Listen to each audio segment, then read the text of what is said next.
ስለዚህ በዛ መንገድ እናደርገዋለን። ዛሬ መጨረሻችን ነው የሚሆነው። አምላካችን እግዚአብሔር አንድም ሶስትም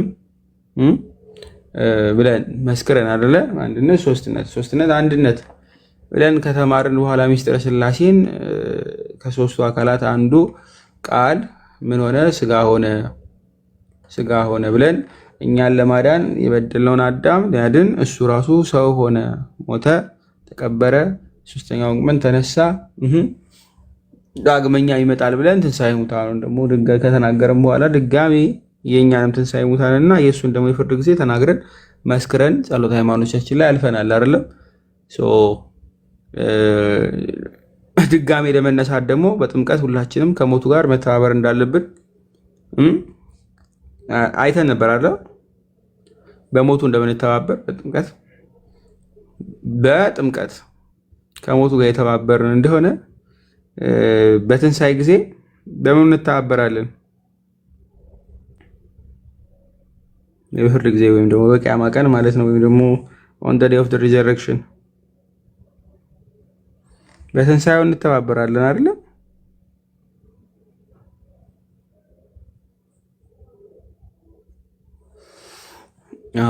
እሱን ብለን ነበር። እሱን የተናገርነው ነገር ተንተን እናደርገን አጠር ባለች ቦታ ነው የምናየው።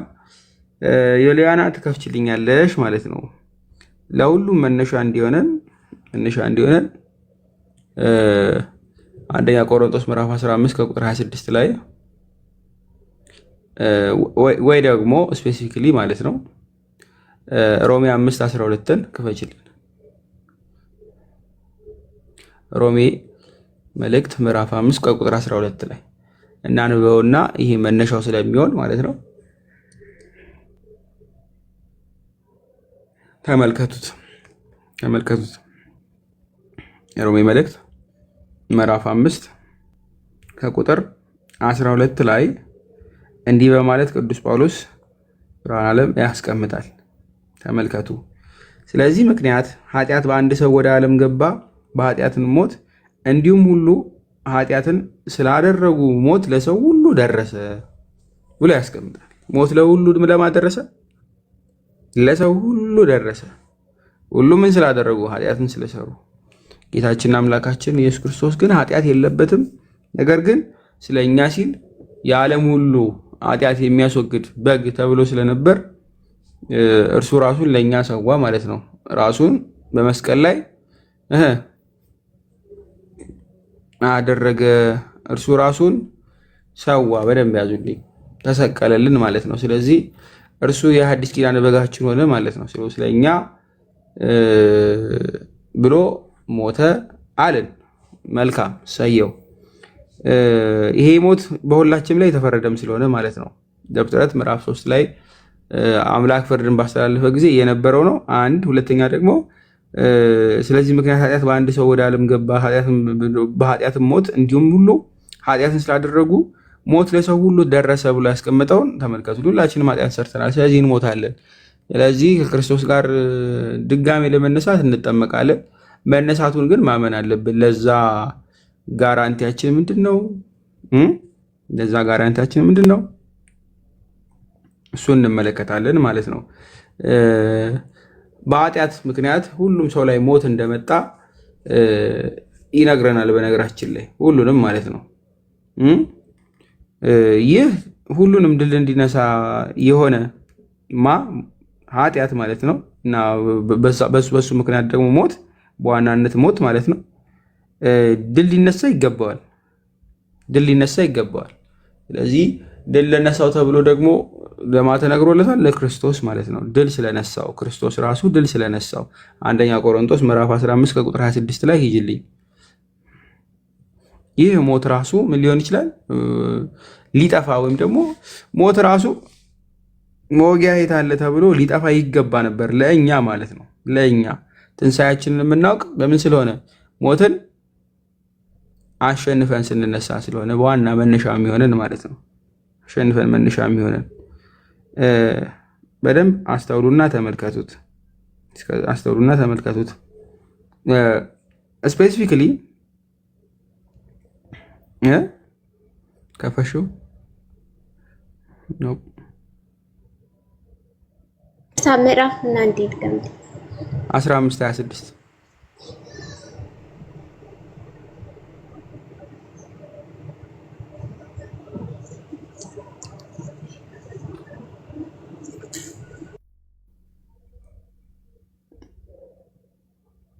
መልካም ቁጥር 26 ላይ ተመልከቱት። የኋለኛው ጠላት የሚሻረው ሞት ነው፣ ሁሉን ከእግሩ በታች አስገዝቷልና፣ ነገር ግን ሁሉ ተገዝቷል ሲል ሁሉን ካስገዛለት በቀር መሆኑ ግልጥ ነው እያለ ከታች ያስቀምጣል። የኋለኛው ጠላት የማን ነው? የሚሻረው ሞት ነው ተብሎ ተቀመጠ ማለት ነው።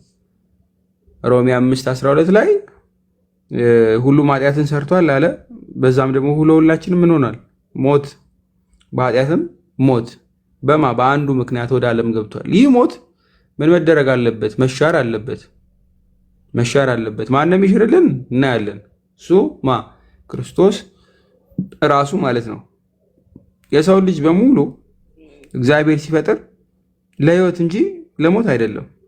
ለህይወት ነው የፈጠረው፣ ለሞት ጋይስ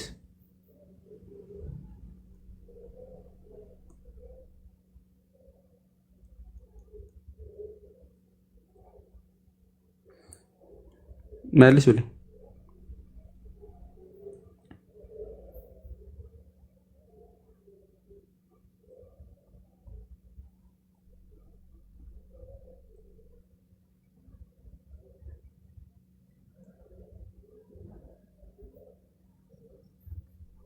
ለህይወት ነው ለወይስ ለሞት?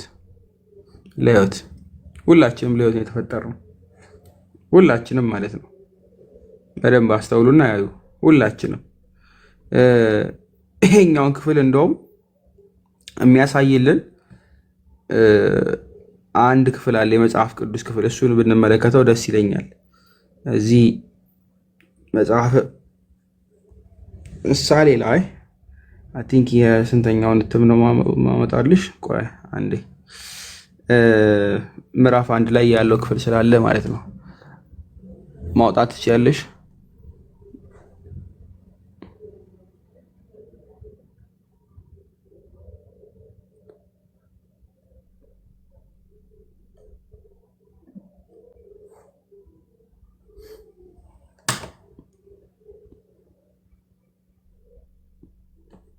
ቁጥር 13 ላይ ማለት ነው። ምዕራፍ 1 ቁጥር 13 ላይ እናንብበው አንዴ ላውጣና ዊዝደም። እሺ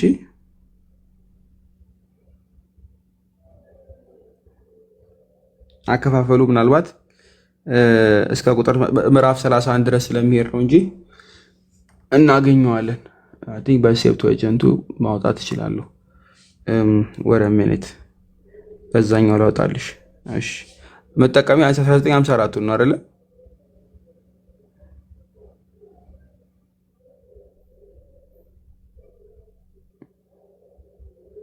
አይደለም? ምን አልከኝ? ባለች መጠቀሚያ 1954 ነው አይደል?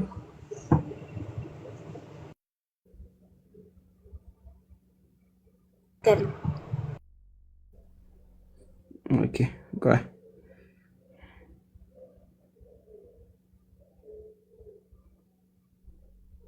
እሺ አንዴ ሶሪ ስፔሲፊክ ቦታውን ላውጣ። በጣም ይቅርታ። በ1954 እትም ላይ የትኛው ላይ እንዳለ አላውቀውም እና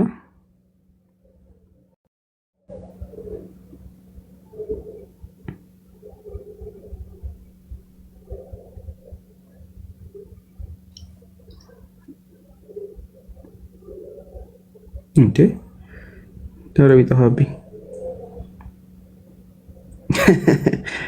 እሺ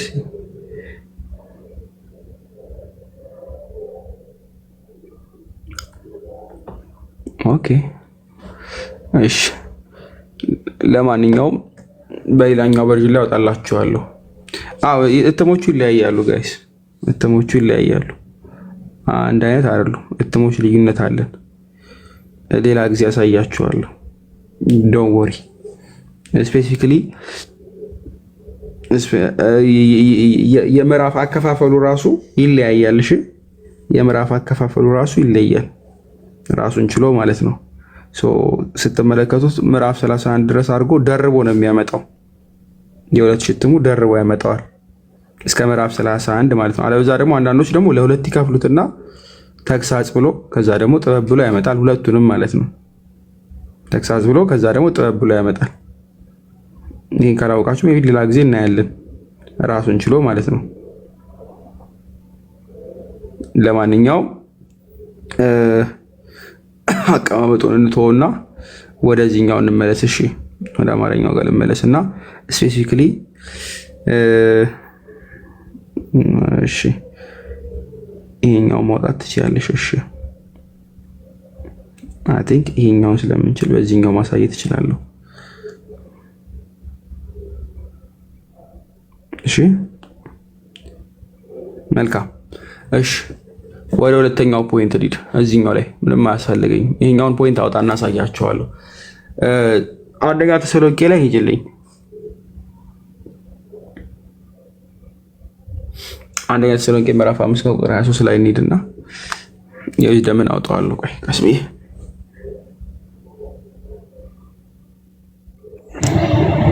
ምዕራፍ 5 ቁጥር ስንት አልከኝ? 23 ላይ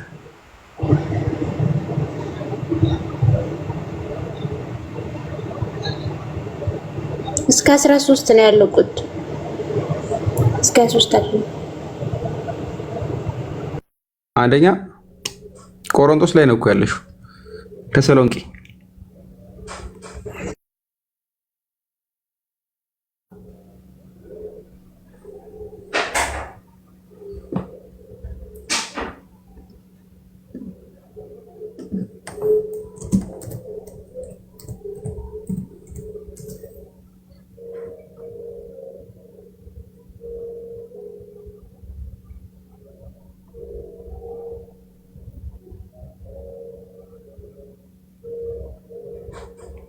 አገኘሽው? እሺ ሃይላይት አድርጌው እንዴ። እሺ ዝቅ አድርጊልኝ፣ ዝቅ አድርጊው። ነው አረ ዝቅ አድርጊ ስፔሲፊክሊ ቦታውን። እሺ ነው እሺ ችግር የለም። የሰላም አምላክ ራሱ በደንብ ያዙልኝ። ሁለንተናችሁን ይቀድስ፣ መንፈሳችሁንም ነፍሳችሁንም ስጋችሁንም ጌታችን ኢየሱስ ክርስቶስ በመጣ ጊዜ ያለ ነቀፋ ፈጽመው ይጠበቁ ብሎ ያስቀምጣል። ሎክ የሰላም አምላክ ራሱ ሁለንተናችሁን ይቀድስ፣ መንፈሳችሁን ነፍሳችሁን ስጋችሁንም ጌታችን ኢየሱስ ክርስቶስ በመጣ ጊዜ ይላል። በመጣ ጊዜ ያለ ነቀፋ ፈጽመው ይጠበቁ። እነማን የሚጠበቁት? በደንብ ያዙ። በሙሉ ማለት ነው። ስጋችንም መንፈሳችንም ሁለንተናችን በሙሉ ይቀደሳል ብሎ ያስቀምጣል። ይቀደሳል። ስለዚህ አንድ ሰው ሲበድል ሞት ይመጣበታል። ያ ሞት ደግሞ ምንድን ነው? የነፍስና ስጋ መለየት ነው። የያዕቆብ መልእክት ምዕራፍ 2 ከቁጥር 26 ላይ ሂጅልኝ። የያዕቆብ መልእክት ከምዕራፍ 2 ከቁጥር 6 ጋር ስትመለከቱት ይህንን አሁን ጌታ ኢየሱስ ክርስቶስ ሲመጣ እንደሚጠብቀው ምን ነፍሳችን ስጋችን ሁሉም አንድ ላይ ማለት ነው በሙሉ እንደሚጠበቅ የተነገረልን ሞትንም ደግሞ ራሱ እንደሚገል የተነገረልን ማለት ነው። ሞት ራሱ እንዲጠፋ አንደኛ ቆሮንቶስ ምዕራፍ 15 ከቁጥር 26 ላይ ያየነውን የመጣብንን አደጋ የመጣብንን ሞት ምንድን ነው የሚለው ጀስት እንድትመለከቱት ነው። ነፍስና ስጋ መለየት ስለሆነ ማለት ነው።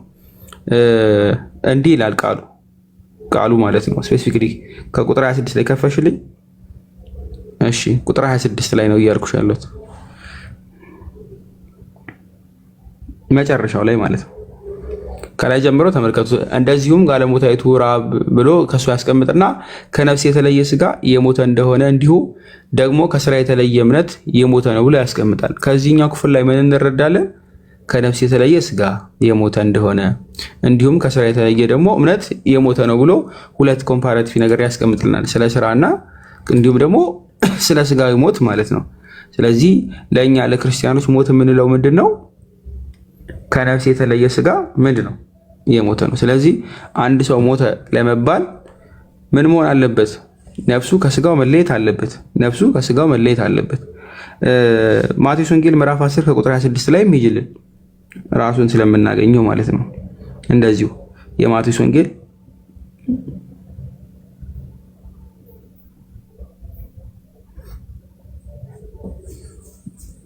ምዕራፍ 10 ከቁጥር 28 ላይ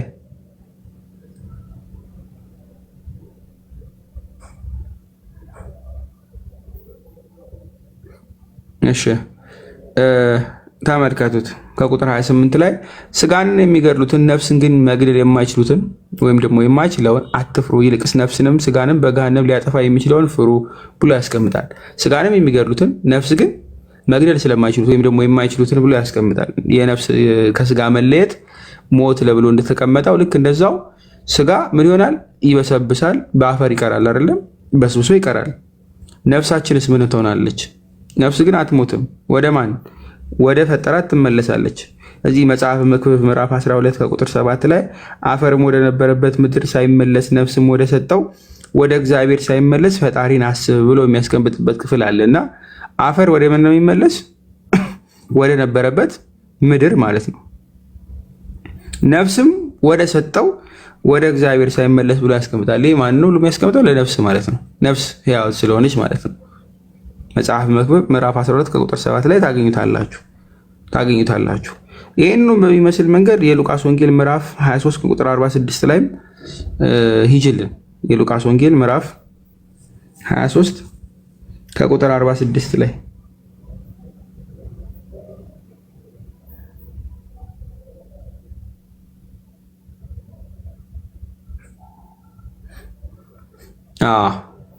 እንዲሁ ላይ ያስቀምጣል። ኢየሱስም በታላቅ ድምፅ ጮኸ፣ አባት ሆይ ነፍሴን በእጅህ አደራ ሰጣለሁ አለ። ይህም ብሎ ነፍሱን ሰጠ ይላል። ነፍስና ከስጋ መለየት አይደለም። ጌታችን ኢየሱስ ክርስቶስ በመስቀል ላይ ነፍሱን ሰጠ። ነፍሱ ወደማ ወደ እግዚአብሔር አይደለም። ስጋው ኦልሬዲ በምን ሆነ? በመስቀል ላይ ማለት ነው። በምድር መዝሙረ ዳዊት 146 ላይ ቁጥር 4 ላይ ነፍሱ ትወጣለች ወደ መሬቱም ይመለሳል፣ ያን ጊዜ ምክሩ ሁሉ ይጠፋል ብሎ የሚያስቀምጥበት ስለሞት የሚገልጠዋል። ነፍስ ምን ይሆናል? ነፍሱ ትወጣለች ወደ መሬቱም ይመለሳል። ወደ መሬቱ የሚመለስ ማን ነው? ስጋ ነው አይደለ? ስለዚህ አንድ ሰው ሞተ የሚባል ነፍሱ ከስጋው ስትለይ፣ ስጋው ደግሞ በመሬት ሲቀር ማለት ነው። ነፍሱ ደግሞ ወደ እግዚአብሔር ወደ እርሱ ስትመለስ። ስለዚህ አንድ ሰው ሞተ የሚባለው ነፍሱና ስጋው ስትለያየ ማለት ነው። ሞት ምንድን ነው? የነፍስና ወይ ደግሞ የነፍስ ከስጋ መለየት ነው። ወለዲ ተቆርጧል። አይሰማም? ይሰማል። ከኔ ጋር ይሰማል። እሺ ልቀጥል። ከራስሽ ነው የሚሆነው። ስለዚህ ሞት የነፍስና ስጋ ምን ማለት ነው? መለየት። ይህ ማለት ነፍስ ትጠፋለች ማለት አይደለም። ነፍስ ምን ስለሆነች? ሕያው ስለሆነ ብቻ ነፍስም ወደ ሰጠው ወደ እግዚአብሔር ሳይመለስ ፈጣሪን አስብ ብሎ ስለሚያስቀምጥ ማለት ነው። ነፍስ ሕያው ስለሆነች ማለት ነው። ሕያው ስለሆነች። ስለዚህ ስጋ ግን ይበሰብሳል ማለት ወደ አፈር ይመለሳል።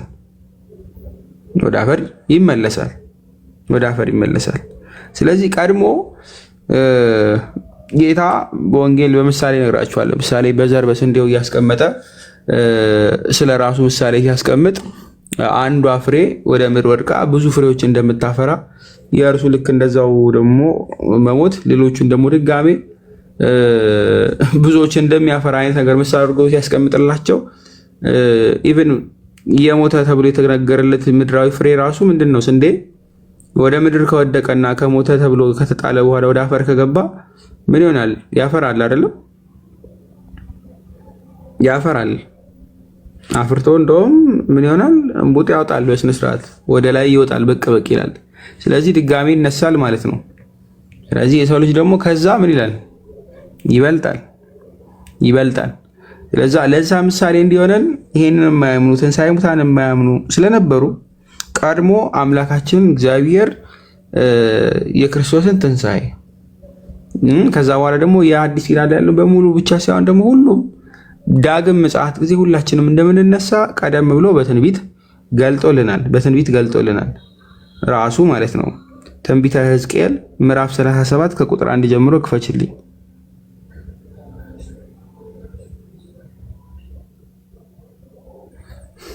ምዕራፍ 37 ላይ ትንቢተ ሕዝቅኤል ቀደም ብሎ ነግሮናል። ምን አይነት ትንሣኤ እንዳለ ማለት ነው። ትንሣኤ እንዳለ ቀደም ብሎ ጠቆም አድርጎናል።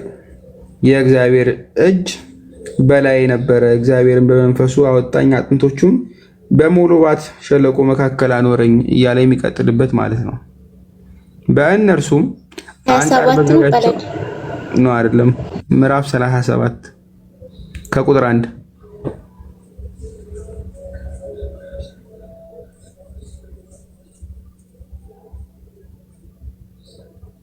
መልካም። የእግዚአብሔርም እጅ በላይ ነበረ፣ እግዚአብሔርን በመንፈሱ አወጣኝ፣ አጥንቶችን በሞሉባት ሸለቆ መካከል አኖረኝ። በእነርሱም አንጻር በዙሪያቸው አሳለፈኝ። እነሆ በሸለቆች ወይም በሸለቆ ፊት እጅግ ብዙ ነበሩ፣ እነሆም እጅግ ደርቀው ነበር። እርሱም የሰው ልጅ ሆይ እነዚህ አጥንቶች በሕይወት ይኖራሉን አለኝ። እኔም ጌታ እግዚአብሔር ሆይ አንተ ታውቃለህ አልሁ። እርሱም እንዲህ አለኝ፣ በእነዚህ አጥንቶች ላይ ትንቢት ተናገር፣ እንዲህም በላቸው፣ እናንተ የደረቃችሁ አጥንቶች ሆይ የእግዚአብሔርን ቃል ስሙ። ጌታ እግዚአብሔር ለእነዚህ አጥንቶች እንዲህ ይላል፣ እነሆ ትንፋሽን አገባባችኋለሁ፣ በሕይወትም ትኖራላችሁ፣ ጅማትም እሰጣችኋለሁ፣ ስጋንም አወጣባችኋለሁ፣ በእናንተም ላይ ቁርበትን እዘረጋለሁ፣ ትንፋሽንም አገባባችኋለሁ፣ በሕይወትም ትኖራላችሁ፣ እኔም እግዚአብሔር እንደሆኑ ታውቃላችሁ። እንዳዘዘኝም ትንቢት ተናገርኩ፣ ስናገርም ድምፅ ሆኜ፣ እነሆም በናወጥ ሆነ፣ አጥንቶችም አጥንት ከአጥንት ጋር ተቀራረቡ። እኔም አየሁ፣ እነሆም ጅማት የነበራቸው ስጋም ወጣ፣ ቁርበትም በላያቸው ተዘረጋ፣ ትንፋሽ ግን አልነበረባቸውም። እርሱም የሰው ልጅ ሆይ ትንቢት ተናገር፣ ለነፍስ ትንቢት ተናገር፣ ለነፋስም ጌታ እግዚአብሔር እንዲህ ይላል፣ ነፋስ ሆይ ከአራቱ ነፋሳት ዘንድ ና፣ እነዚህ የተገደሉትን በሕይወት ይኖሩ ዘንድ እፍ በልባቸው በላለኝ። እንዳዘዘኝም ትንቢት ተናገርኩ፣ ትንፋሽም ገባባቸው፣ ሕያዋንም ሆኑ፣ እጅግም ታላቅ ሰራዊት ሆነው በእግራቸው ቆሙ ብሎ ያስቀምጣል። ትንሣኤ ሞተ። በደንብ ያዙልኝ። የሞተ እንደውም ጭራሽ አጥንቱ የቀረ እግዚአብሔር አጥንቱን ሰብስቦ እላዩ ላይ ስጋን አልብሶ ጅማትን አድርጎ ቆዳ ነው መልሶ በእሱ ላይ ደግሞ ሕይወትን እስትንፋስን እፍ ብሎ ድጋሜ የሚያስነሳ አምላክ እንደሆነ ቀድሞ በየት ነግሮናል? ለእግዚአብሔር የሚሳነው ነገር የለምና ማለት ነው። አልዓዛር ከሸተተ በኋላ አይደለ ከቆየ በኋላ በአራተኛው ቀን የተነሳው ግን ለእግዚአብሔር አጥንት እንኳን ከቀረ በኋላ እርሱን አጥንት ይመልሶ ስጋ አልብሶ ሕይወት የሚሰጥ መሆኑን ቀድሞ ማን ነገረን? ሕዝቅኤል ማለት ነው። ሕዝቅኤል ይህ ለምንድነው ከተባለ ፍርድ እንዳለ ሁሉ በሕይወት የሚኖሩ ደግሞ ብዙዎች ስላሉ ማለት ነው። ዳንኤል 12 ላይ ይጅልኝ ትንቢተ ዳንኤል ከሕዝቅኤል ቀጥሎ ዳንኤል አይደለ 12 ላይ ይጅልኝ።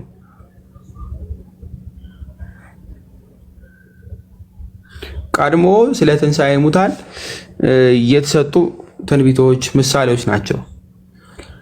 ቁጥር 2 ላይ ተመልከቱት። ከላይ ስለ ሚካኤል ይነሳል ብሎ ያመጣና በምድርም ትቢያ ውስጥ ካንቀላፉት ብዙዎች ይነቃሉ፣ እኩሌቶቹም ወደ ዘላለም ሕይወት፣ እኩሌቶቹም ወደ እፍረትና ወደ ዘላለም ጉስቁልና ብሎ ያስቀምጣል። ተመልከቱ። በምድርም ትቢያ ውስጥ ካንቀላፉት ብዙዎች ይነቃሉ። በምድር ትቢያ ውስጥ ያሉት ተቀብረው ያሉት ናቸው አይደል? እኩሌቶቹ ወደ ዘላለም ሕይወት ይላል፣ እኩሌቶቹ ደግሞ ወደ እረፍት። ስለዚህ ወደ ገነት የሚገባ አለ፣ ወደ መንግስተ ሰማያት፣ ወይንም ደግሞ ወዴት የሚገባ አለ? ወደ ገሃነመ እሳት ማለት ነው። ግን ምን ይሆናል? ይነሳሉ፣ ትንሣኤ አላቸው። ካንቀላፉበት ብዙዎች ይነቃሉ ብሎ ስለ ትንሣኤ ነገረን ማለት ነው። ካንቀላፉበት ምን ያደርጋሉ? ይነቃሉ። ይሄንን ኢሳይያስም ነግሮናል። ኢሳይያስ ትንቢተ ኢሳይያስ ምዕራፍ 26 ላይ ሂጅልኝ። ምዕራፍ 26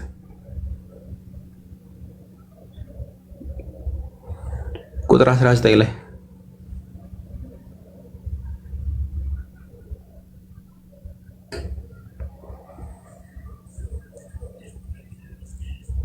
ተመልከቱ። ሙታነ ሕያዋን ይሆናሉ፣ ሬሳዎችም ይነሳሉ። በምድርም የምትኖሩ ሆይ ጠልህ የብርሃን ጠል ነውና ምድርም ሙታንን ታወጣለችና ንቁ ዘምሩም። ሕዝብ ሆይ ና ወደ ቤት ግባ፣ ደጅህም በኋላ ዝጋ። ቁጣ እስኪያልፍ ድረስ ጥቂት ጊዜ ተሸሸግ ብሎ ያስቀምጣል ማለት። ሙታንም ምን ይሆናሉ? ሙታን መተው አይቀሩም። በዛው ምን ይሆናሉ? ሕያው ሬሳዎች ምን ይላሉ? ይነሳሉ። ይህን ቀድሞ እግዚአብሔር በትንቢት ነገረን ማለት ነው። ትንሣኤ የሚባል እንዳለ ሰው ከሞተ በኋላ እንደሚነሳ ለእግዚአብሔር እንደማይሳነው ምንም ነገር እኛም ደግሞ እንደምንነሳ ማለት ነው። ግን እንዴት ነው የምንነሳው? ሞትን ገለን አንደኛ ቆሮንቶስ ምዕራፍ 15 ከቁጥር 16 ላይ ቀደም የተመለከትነው ማለት ነው። ሞት ምን ስላለበት? መሞት አይደለ? መሞት አለበት። የኋለኛው ጠላት የሚሻረው ሞት ነው ተብሏል። ሞት መሻር አለበት። እሱ ራሱ ሲሻርልን ነው የምንነሳው። ሲሻርልን እንነሳለን። ግልጽ ነው አይደለ?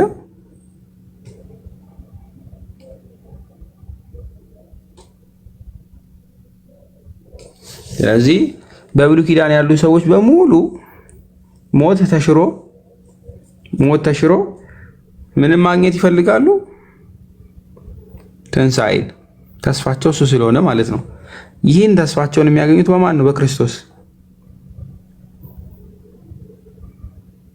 ዮሐንስ ወንጌል ምዕራፍ 5ን ክፈችልኝ ከቁጥር 28።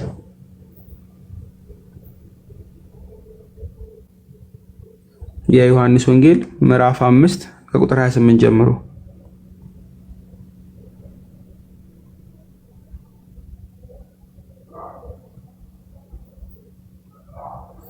መልካም። በመቃብር ያሉት ሁሉ ድምፁን የሚሰሙበት ሰዓት ይመጣል። መልካም የሚያደርጉ ለሕይወት ትንሣኤ፣ ክፉም ያደረጉ ለፍርድ ትንሣኤ ይወጣሉና በዚህ አትድንቁ ወይ ደግሞ አታድንቁ ብሎ ያስቀምጣል። በደንብ ያዙ። በዚህ ምን አታድንቁ። ቀደም ያየነው ክፍል ከፊሎች ምን ይሆናሉ? ለፍርድ አይደለ? ከፊሎችስ ለትንሣኤ። ሕዝቅኤል ምዕራፍ 37 ላይ ያየነው ማለት ነው። ዳንኤል 12 ላይ የተመለከትነው ማለት ነው።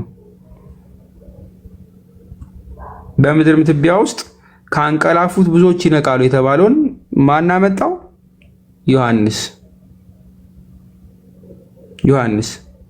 ዮሐንስ ዝም ብሎ የጠቀሰው ከማን ነው? ጌታ ኢየሱስ ክርስቶስ ራሱ ስለጠቀሰው ነው። ቁጥር 19 ላይ ስለዚህ ኢየሱስ መለሰ እንዲህም አላቸው ይላል አይደል?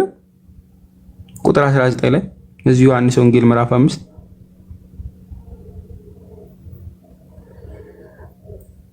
ጌታ ኢየሱስ ክርስቶስ ከዳንኤል ሕዝቅኤልም ከሁሉም ጠቅሶ ነው የሚያመጣው። ምን በማለት በመቃብር ያሉት ሁሉ ድምፁን የሚሰሙበት ሰዓት ይመጣል። ድምፁን የሚሰሙት የማንን ነው? የክርስቶስን።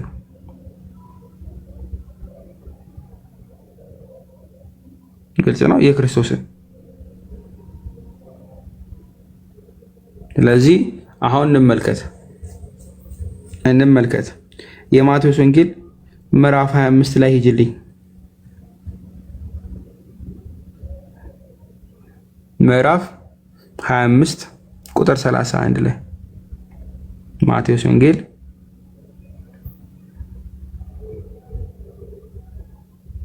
ቁጥር 31 ገች እና 32። እሺ የሰው ልጅ በክብር የሚመጣበት ጊዜ ከእርሱ ጋር ቅዱሳን መላእክት ሁሉ በዚያን ጊዜ በክብሩ ዙፋን ይቀመጣሉ። አሕዛብም ሁሉ በፊቱ ይሰበሰባሉ። እረኛም በጎቹን ከፍየሎች እንደሚለይ እርስ በርሳቸው ይለያቸዋል ብሎ ያስቀምጣል። እርስ በራስ ይለያቸዋል። ዳንኤል ላይ የተመለከትነው ይህንን ነው አይደለ? ዳንኤል 12 ላይ እኩሌቹ ለምን ይሆናሉ? የዘላለም ሕይወት አይደለ? ቀሪዎቹስ እረፍት የሌለው ወደ ጉስቁልና ተብሎ ተናግሯል። አሁን የሚሰሙትስ ማን ነው ከተባለ የሰው ልጅ የሰው ልጅ የተባለ ማን ነው? ክርስቶስ ክርስቶስ ክርስቶስ የሰው ልጅ ተባለ። በደንብ ያዙልኝ። ይሄ ስለ ምጽአት እየተናገረ ስለሆነ ማለት ነው። ይነሳሉ ብሎ ጌታ ኢየሱስ ክርስቶስ ተናጋሪው፣ ጌታ ኢየሱስ ክርስቶስ ራሱ ነው ተናጋሪው።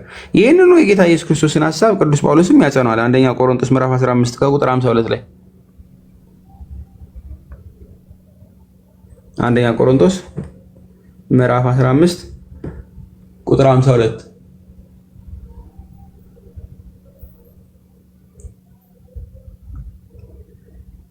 መልካም። እነሆ አንድ ምስጢር እነግራችኋለሁ፣ ሁላችን እናቀላፋም። ነገር ግን የኋለኛው መለከት ሲነፋ ሁላችን በድንገት በቅጽበት ዓይን እንለወጣለን። መለከት ይነፋልና ሙታንም የማይበሰብሱ ሆነው ይነሳሉ፣ እኛም እንለወጣለን ብሎ ያስቀምጣል። ይህም ስለ ትንሣኤ ነው እየተናገረ ያለው ቅዱስ ጳውሎስ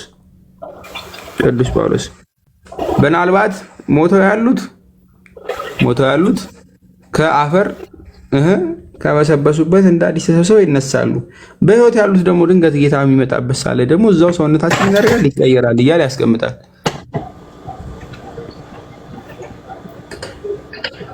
ትርሲት ሚዩት አድርጊ። እሺ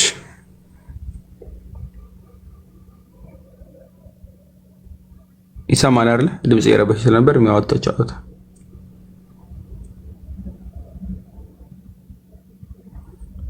አሁን ኖርማል ነው ወይስ ቤቢ ድንገት እሷ ጋር ሳይሆን ይጋ እንዳይሆን ድምጽ ይሰማል?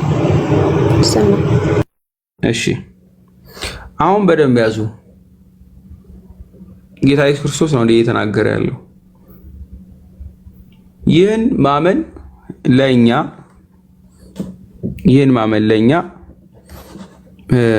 የመጨረሻ ተስፋችን ነው።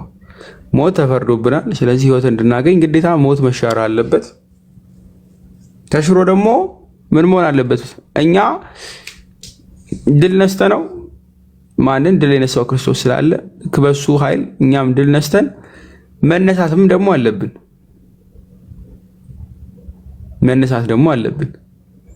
ስለዚህ በደንብ ያዙ።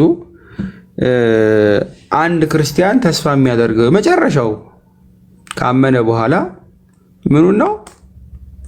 በመጨረሻ ጊዜ ወይ ደግሞ በመጨረሻው ቀን በትንሣኤ ዘጉባኤ ከማን ጋር ሆናለሁ? ከእግዚአብሔር ጋር ሆናለሁ አይደል? በመንግስቱ ሆናለሁ፣ በመንግስተ ሰማያት እገባለሁ፣ ከእርሱ ጋር ሆናለሁ ነው። ስለዚህ መነሳት አለብን ማለት ነው። ስለዚህ ይሄ በዋናነት የክርስትና መሰረታችን ነው። አንደኛ ቆሮንቶስ እዛው ምዕራፍ 15 ላይ ከቁጥር 14 ላይ ከፍ አድርጊው 14 ላይ እንዲህ ብሎ ያስቀምጠልናል ቅዱስ ጳውሎስ ለኛ ለምናምነው ለክርስቲያኖች ማለት ነው። ክርስቶስም ከላይ ከቁጥራት ጀምሮ ትንሣኤ ሙታንስ ከሌለ ክርስቶስ አልተነሳም። ምን ከሌለ? ትንሣኤ ሙታንስ ክርስቶስም ካልተነሳ ደግሞ እንዲሁ ስብከታችን ከንቱ ነው፣ እውነታችሁ ደግሞ ከንቱ ነው ብሎ ያስቀምጣል። እና ለአንድ ክርስቲያን ትንሣኤ ሙታንን ማመን ለእምነቱ ምንድን ነው?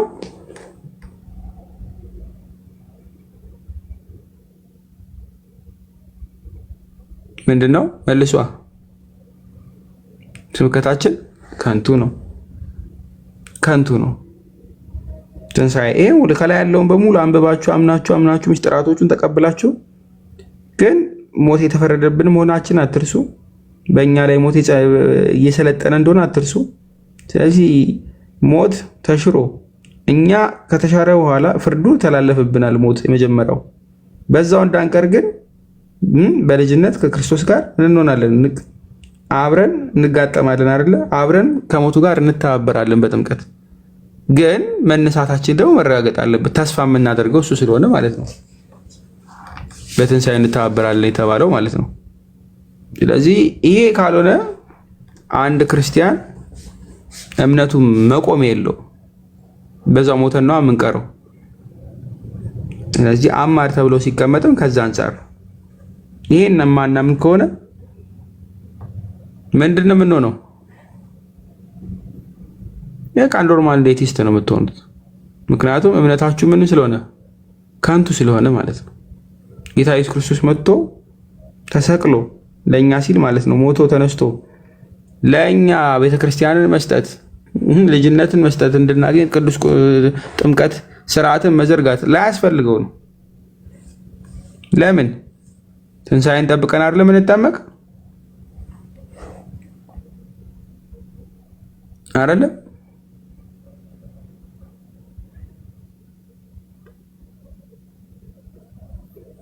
አይደለም ወይ ነው እኮ። ስለዚህ ልክ በብሉይ ኪዳን እንደነበረው ኤልያስ ሲያስነሳ፣ ኤልሳም ሲያስነሳ፣ ሌሎቹም ሲያስነሱ ጊዜያዊ ማስነሳት ከእንቅልፍ እንደ ማስነሳት አይነት አይደለ ወይ? ደግሞ የሞቱትን ለጊዜው አስነሳው መልሰው ይሞታሉ። እንደዛ እኛ አንፈልግም። እኛ የምንፈልገው ምንድነው? በትንሣኤ ጊዜ ጌታ ለፍርድ በመጣ ጊዜ በቂያ መቀድሞ መጨረሻ ማለት ነው በፍርድ ዘመን ያኔ ምን መሆን ነው? ከጌታችን ከአምላካችን ከኢየሱስ ክርስቶስ ጋር አብረን አንድ ለመሆን መጓጓት ነው ማለት ነው። ሰው ትንሣኤ ሁሌ የምንጓጓለት አብረን ከእርሱ ጋር እንሆናለን ብለን የምንጠብቀው ማለት ነው። ሁሌ ጸሎት ስናደርግ አባታችን ሆይ ካልን በኋላ ምንድን ነው የምንለው? የመጀመሪያው ቨርስ ሁለተኛው ላይ ማለት ነው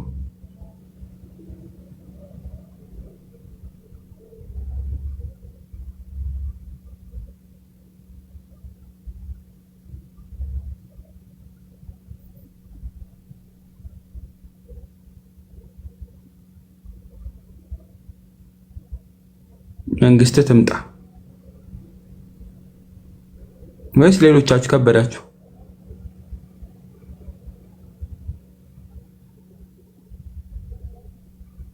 መንግስት ትምጣ አይደል? ስለዚህ ከሞታችሁ በኋላ መንግስት ትምጣ ብሎ ለመግባት መንግስቱን ለመውረስ ግዴታ ምን ያስፈልገናል? መንግስቱን ለመውረስ ግዴታ ምን ያስፈልገናል? በከበረ ሰውነት መነሳት አለብን። በከበረ ሰውነት መነሳት አለብን። እርሱ የሙታን በክር ሆነ።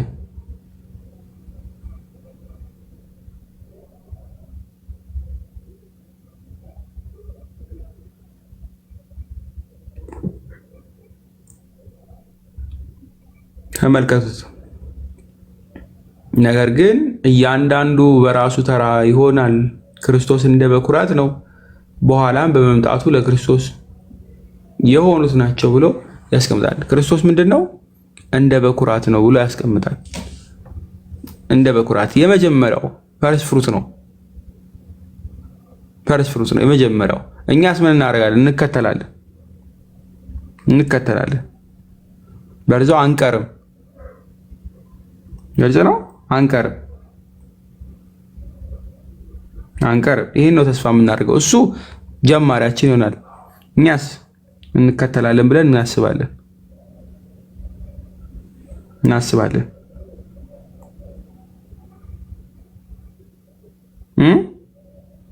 ምክንያቱም እኛ ወራሾች ስለሆንን ማለት ነው። ወራሾች ስለሆንን ገላትያ 3:29 ክፈችልኝ።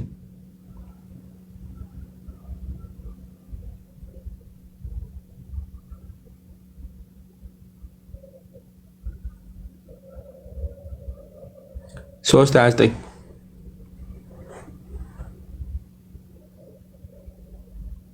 ሉክ እናንተም የክርስቶስ ከሆናችሁ እንኪያስ የአብርሃም ዘር እንደ ተስፋው ቃል ወራሾች ናችሁ ብሎ ያስቀምጣል። ለአብርሃም የተሰጠው ቃል ምንድነው? ዘርን አበዛለሁ አይደለ? ከዛ ደግሞ ስለ መሲሁ መምጣት ተነግሯል፣ እንደሚድን ማለት ነው። በዙሪያው ምንድን እንደሚባረክ በሙሉ ዓለም በሙሉ ኔሽንስ በሙሉ ይባረካሉ ተብሎ ተነግሮለታል። መባረካቸው ደግሞ ዝም ብሎ አይደለም፣ የዘላለም ሕይወትን ያገኙ ዘንድ ነው። እሱን ደግሞ የሚያገኙት በትንሣኤ ነው። ከክርስቶስ ጋር በመሆን አንድ በመሆን በጥምቀት ከዛ በትንሣኤው ይተባበራሉ ማለት ነው። በትንሣኤው ይተባበራሉ። ግልጽ ነው አይደለ?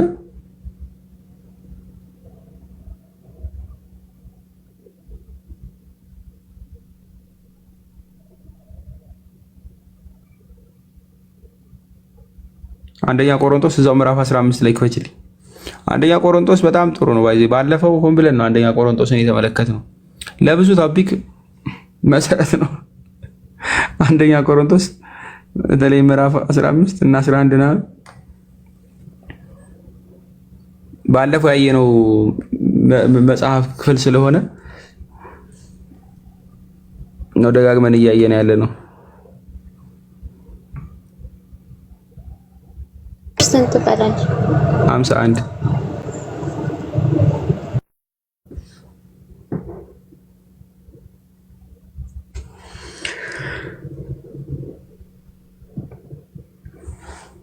እነሆ አንድ ምስጢር እነግራችኋለሁ፣ ሁላችን እናንቀላፋም፣ ነገር ግን የኋለኛው መለከት ሲነፋ ሁላችን በድንገት በቅጽበት ዓይን እንለወጣለን። መለከት ይነፋልና ሙታንም የማይበሰብሱ ሆነው ይነሳሉ፣ እኛም እንወጣለን ነው የሚለው።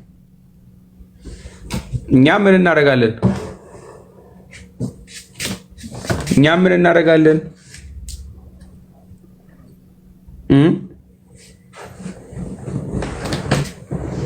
እንወጣለን። this is called ትንሣኤ። ሚስጥረ ትንሣኤ የምንለው ይሄንን ነው። ሁላችንም ከሞትንበት ምን እናደርጋለን? እንነሳለን። ግማሹ ለፍርድ፣ ግማሹ ምን ለምን? ለህይወት። ግልጽ ነው። እርሱ የሙታን አምላክ ሳይሆን የሕያዋን አምላክ ስለሆነ እኛም ደግሞ እንድንነሳ ሞተን እንድንቀር ስላልፈለገ እኔ ትንሣኤም ህይወት ነኝ ያለው ክርስቶስ ምንን ሰጠን? ትንሣኤን ማለት ነው። እሱ ራሱ ዮሐንስ 11:25 ላይ ነው የምታገኙት። እርሱ ምንድን ነው?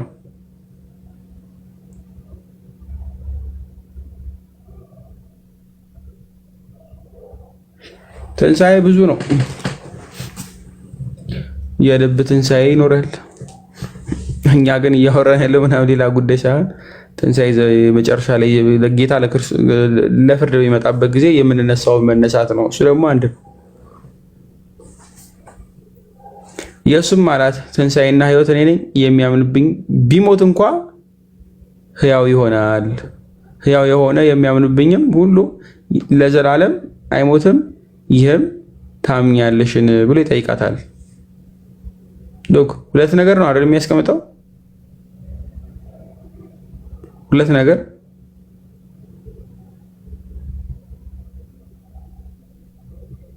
ምንና ምንድን ናቸው?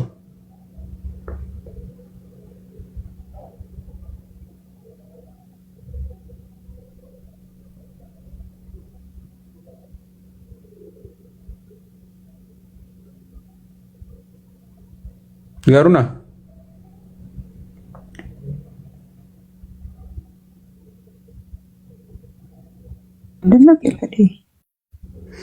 ትንሣኤ፣ ህይወት፣ ሞትና ህይወት። ትንሣኤና ምን አለ? ህይወት እኔ ነኝ። ትንሣኤው ከሞት ምን ማለታችን? መነሳታችን፣ ከተቀበርንበት መውጣታችን። ህይወትስ ብሎ ያስቀመጠው ትንሣኤ ከተነሱ በኋላ ለምን የሚነሱ አሉ? ለፍርድ አይደለ? እኛ ምንድነው የምንነሳ? ለህይወት። ለፍርድ የምንነሳ ሳይሆን ለህይወት የምንነሳ ነው የምንሆነው።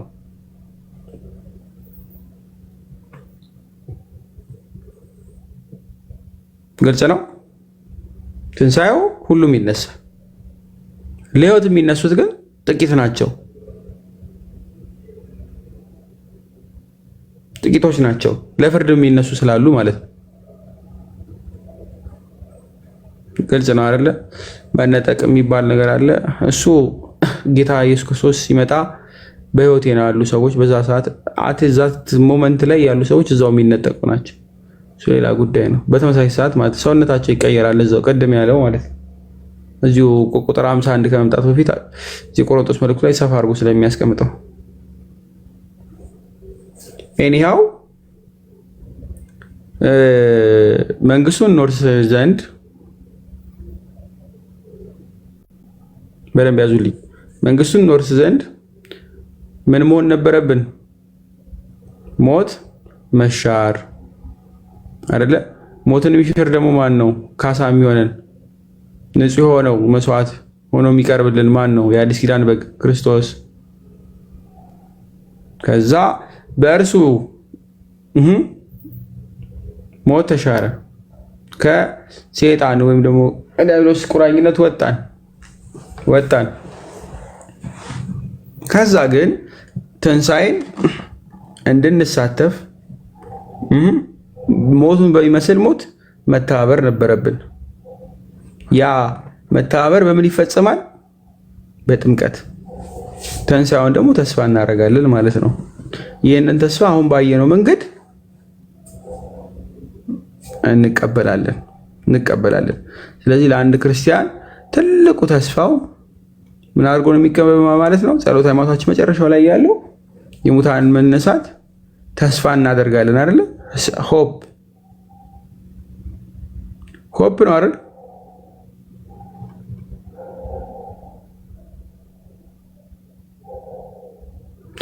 ቆላስይስ መልእክት ምዕራፍ 3 ከቁጥር 2 ክፈችልኝ።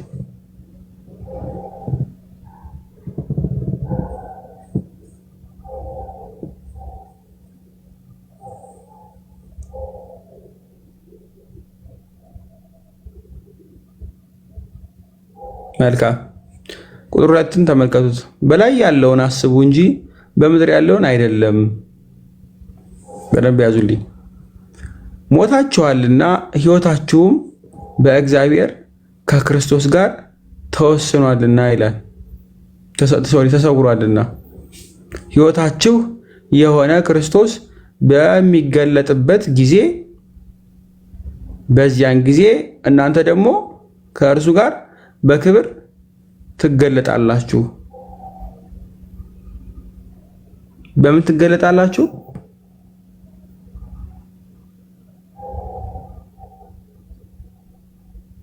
መልካም። ስለዚህ ክርስቲያኖች ለሕይወት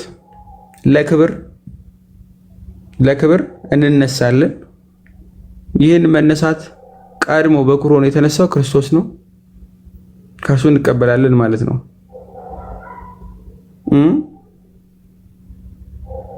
ስለዚህ መንግስተ ሰማያቱን እንወርስ ዘንድ ሁላችንም እንግዲህ ጌታ ፍቃዱ ይሁን ማለት ነው። ስንነሳ ምን የነሳበት አካል ኃይል ያለው አካል ነው። አንደኛ ቆሮንቶስ ምዕራፍ 15 ቁጥር 42ን አንብብ።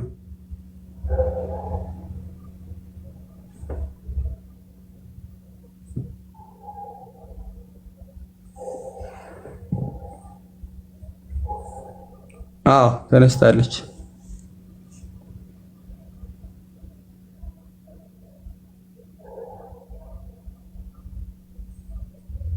ከቁጥር 42 ምዕራፍ 15 እንዲህ ይላል፣ የሙታን ትንሣኤ ደግሞ እንዲሁ ነው። በመበስበስ ይዘራል፣ ባለመበስበስም ደግሞ ይነሳል ብሎ ያስቀምጣል። ስለዚህ በምን ይዘራል? በመበስበስ፣ ባለመበስበስ ይነሳል። ስለዚህ አንድ ሰው የአዲስ ኪዳን ወይ ደግሞ በትንሣኤ ጊዜ የሚያገኘው መነሳት ትንሣኤ ላይ ምን አይነት ነው የሚሆነው? ስጋው የማይበሰብስ አይደል? ቀድሞ ሞት እንደተፈረደበት አይነት ያለ ስጋ አይደለም። እሱ የሚበሰብስ ነው። ስጋው በምድር በስብሶ የሚቀር ነፍሱ ደግሞ ወደ እግዚአብሔር የምትመለስ ማለት ነው።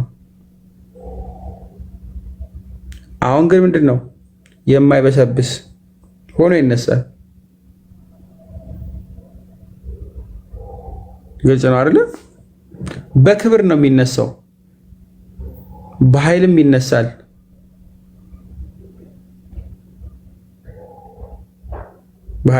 ቁጥር 45 አድርጊ።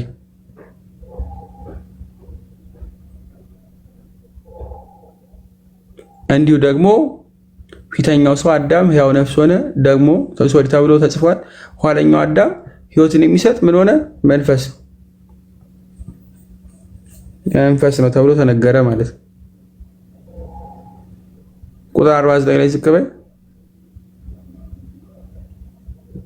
በደንብ ይችን ያት በዚያንም የመሬታዊውን መልክ እንደለበስን የሰማያዊውን መልክ ደግሞ እንለብሳለን ብሎ ያስቀምጣል። የትኛውን ነው የምንመልሰው? ምድራዊ ነው ወይስ ሰማያዊ?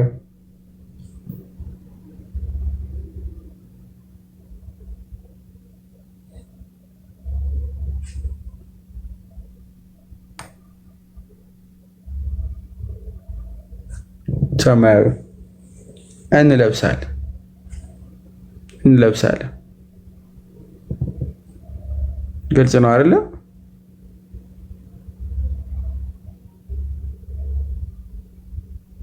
መልካም።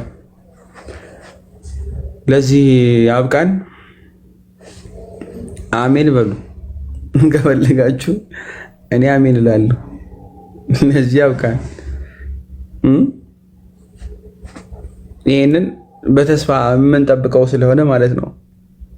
ትንሣኤያችንን በተስፋ የምንጠብቀው ትልቁ ነገራችን ነው። ተስፋችን በቃሉ ታምነን እንነሳለን፣ ከእርሱ ጋር እንሆናለን፣ የዘላለም ሕይወትን እናገኛለን ብለን የምናስበው በዚህ ምክንያት ነው። ዩሊያና ቴንኪው፣ እናመሰግናለን። እግዚአብሔር ያክብርልን።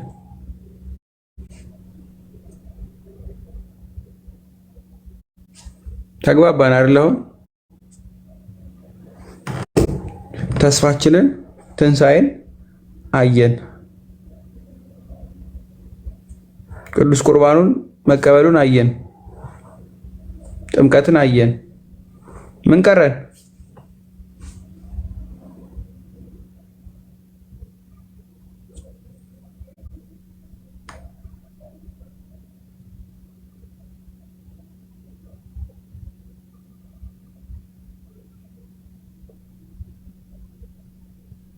ምን ቀረ?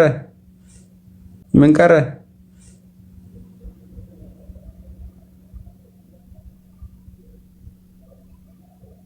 አለቀ አለቀ። አምስቱ አዕማደ ምስጢራትን ጨረስን ማለት ነው። ጨረስን። መጽሐፍ አስቀምጫለሁ፣ ገብታችሁ አንብቡ። ለመጨረሻው ላይ ላሉት ለምስጢረ ቁርባንና ትንሣኤ አሁን ምስጢረ ትንሣኤ ሙታን ለሁለቱ ከጠቀመ አስቀምጣለሁ። ግን ከዚህ በፊት ያስቀመጥኩት መጨረሻ ላይ እንግሊዝኛው አለ፣ የአማርኛውን አስቀምጥላችኋለሁ። ኦቨርኦል ተጠቀሙበታላችሁ ተስፋ አደርጋለሁ። ለህፃናት ያልኳችሁን ሰዎች እስካሁን ምንም ለአንድ ሰው የግሬድ ዋንን ሞክሩ ብዬ ሰጥቼ ነበረ። ጥሩ ነው ብላችኋል። ግን የግሬድ ቱን እንድልክላችሁ አልነገራችሁ፣ ወይ ደግሞ የግሬድ ዋንንም ቀጣዩን እንድልካላችሁ አላላችሁኝም፣ አልነገራችሁኝም እና ነገሩኝ፣ እልክላችኋለሁ እንግሊዝኛ ማቴሪያሉ ላይ ማለት ነው። ያው ይሄን ይመስላል። እኔ ጨርሻለሁ። ጥያቄ ያለው አለ?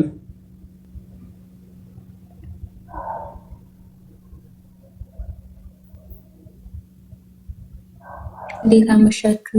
ባላዲ ቃለ ሕይወት ነው ያሰማል። መጨረሻ ላይ እኔ ጠይቃለሁ ሰማለሁ። ትናንት ጠይቃለሁ ብዬ ነበር፣ ከርዕሱ ውጭ ነው ብዬ ነበር። ትንሽ ዛሬ ነካውና ጠይቃለሁ በኋላ። ከርዕሱ ውጭ ከሆነ ሌላ ቶፒክ ከሆነ ቴሌግራም ላይ ጠይቂ ግሩፓችን።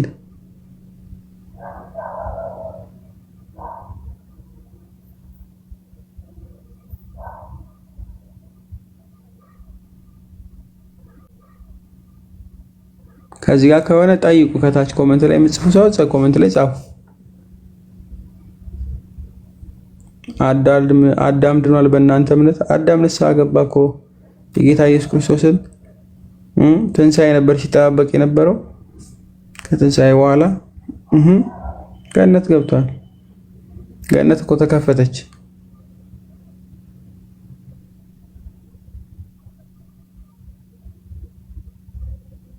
እሺ መጠይቁ ካላችሁ ወይ ጻፉ፣ ወይ ደግሞ አንድ ቁጥር ላኩልኝ ገስት